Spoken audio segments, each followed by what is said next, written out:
تو ظاہر سی بات ہے یہ عین ممکن ہے کہ ہندوستان میں بھی پیغمبر آئے ہوں، ہندوستان میں بھی پیغمبر آئے ہوں، یہ عین ممکن ہے، اس کا انکار نہیں کیا جا سکتا ہے۔ اور بلکہ بعض مورخین محققین نے یہ لکھا ہے کہ یہ جو وید کتاب ہے، وید جو پستک ہے، یہ جو ان کی وید اور دوسری کتابوں سے، ان کی دھارمک گرنتھوں سے جو کچھ ملتا ہے ثبوت حضرت نوح علیہ السلام کے تعلق سے کہ ایسا پیغمبر کے اوپر یہ کتاب، یہ پستک نازل ہوئی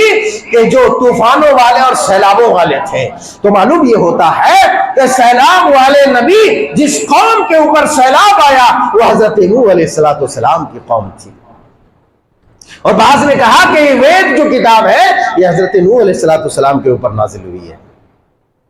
یہ پاسبل بھی ہے، ممکن بھی ہے، بلکہ ایک بہت بڑے عالم ہے جو گزر چکے، اللہ غریق رحمت کرے، ہرانہ شمساد سلفی،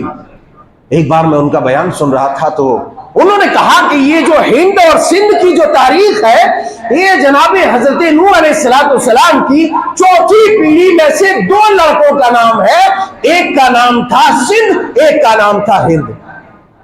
ہائے ہائے ہائے ہائے،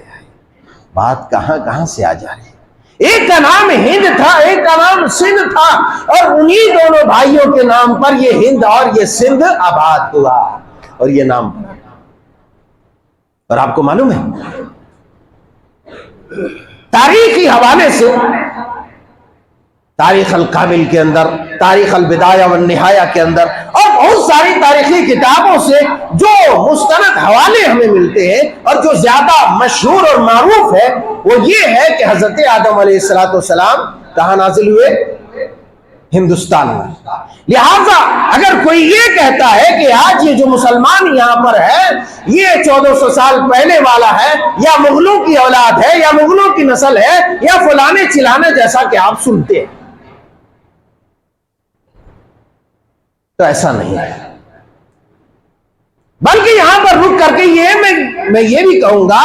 کہ جن مغلوں کو بدنام کیا گیا اور جن کو لٹیرا اور بدماش اور چور اور اچکے کہا گیا، ان لوگوں نے ایک سنسکار دیا، ایک تہذیب دی، ایک علم دیا، ایک تمدن دیا اس ہندوستان کو، مگر زیادہ بدنام کیا گیا۔ اور جو کہتے ہیں یہ بات، آج میں یہ بھی یہاں کہوں، جو کہتے ہیں کہ مندروں کو توڑ کر مسلمان بادشاہوں نے مسجد بنائی، آج میں ببانگِ دوہل کہتا ہوں اور میری اس بات کو شائع کر دو پوری دنیا میں کہ کوئی مجھے صرف 5 ایسی جگہ بتائے پورے آتھنٹک طور پر جس جگہوں میں یہ ثابت ہوتے، یہ پروف ہوتے ہو کہ 5 مندروں کو توڑ کر کے مسجد بنائی گئی۔ کسی بھی بادشاہ کا نام لے آؤ، صرف 5، جاؤ 3 بھی لے آؤ، 2 لے آؤ، نہیں بتا سکتا، اس لیے کہ ایسی مثالیں موجود ہیں کہ مسلمان بادشاہوں نے مندروں کو بنوایا، مندروں کو توڑا یہ نہیں۔ ہاں ان لوگوں نے توڑا ہوگا جو لوگ مندروں کے پجاری ہوں گے اور اسلام قبول کر لیا، تو ظاہر سی بات ہے تو وہ پوجے گا نہیں اس کو۔ مگر میں یہ بات پورے وثوق کے ساتھ ہوں، کوئی 5 نام پیش کر دے، 5 نام ان بادشاہوں کا جنہوں نے مندر کو توڑ دیا اور وہاں پر مسجد تعمیر کر دی۔ آج پتہ نہیں ایک مسجدوں کو ٹارگٹ بنایا جا رہا ہے علیہ باللہ، اور یہ کہا جا